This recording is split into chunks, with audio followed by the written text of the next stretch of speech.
a lot of us are worried about the future, a lot of us for different reasons.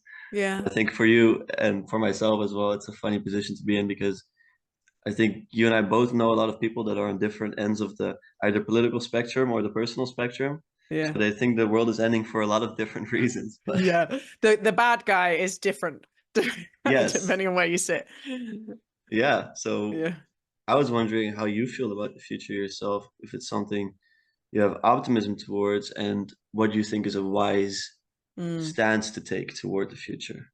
Mm. It was one of the big drivers of the book was the sense of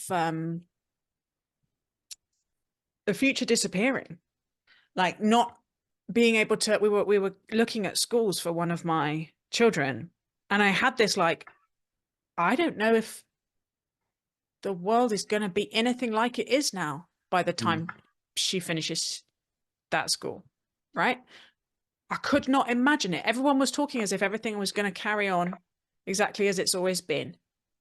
And part of my brain was just like short circuiting. It's like, I don't think this is stable, this situation that Mm. we are in. And I was reading Henri Nouwen, who's a beautiful theologian, and he was writing in the early 90s about nuclear man. And he wrote about how when you were living with the high threat of nuclear obliteration, the future disappears, and the way it can leave you with this very kind of disassociative, narcissistic, deracinated feeling of not knowing how to be in the world and not knowing what to do and not knowing where to put your energy.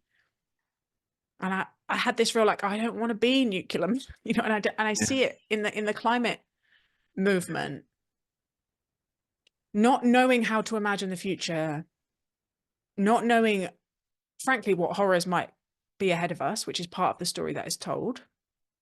And again, I can't, I'm not a climate scientist. I don't have, most of us, the honest answer, we have no idea. We have no idea what the future holds. There are Yeah. forces at work about which we barely know exist and have no control over.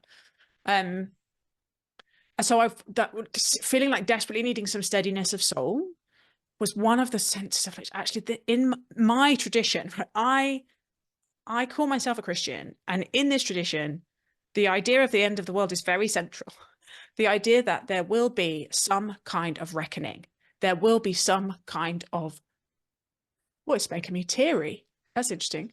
There will be some kind of restoration, Mm. right?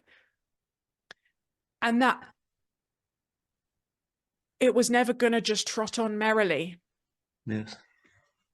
And that the early Christians thought it was happening really soon, Mm. right? Jesus is coming back really soon. Be prepared. And so learning to live in the tension of the future is completely unpredictable and we have no idea what's going to happen next Yes. is an inheritance of my tradition. Thank God for your daily bread, right? Do not worry about tomorrow. Mm. Do the good you can do today. Make amends with the people that need to forgive you before you come to the Lord's table, because you do not know, like, do not let the sun go down on your anger. Live today and trust that whatever happens in the future, there will be enough love. There will be enough love. Yeah. And that the end of the story is that God will wipe every tear from every eye. Mm. But that what happens in between might be extremely hairy. Yeah. And that, like, to sort of, it's quite confronting as a tradition. But bizarrely, sort of trying to live myself into it imaginatively felt like, okay, there's some resources. I can put my roots down deep into this, and I can try and listen to these 2,000 years of song from my tradition, Mm. and that there might be medicine there. Yeah, and I think a lot of people worry that tradition is not ready to face up to challenges of today, but like you illustrate perfectly with your example, it was already happening then in many ways, Yeah, and it's kind of always happening. yeah, And yeah. And all, the challenges might change, yeah. but in the third century, when the plague wiped out most people in Europe, Mm.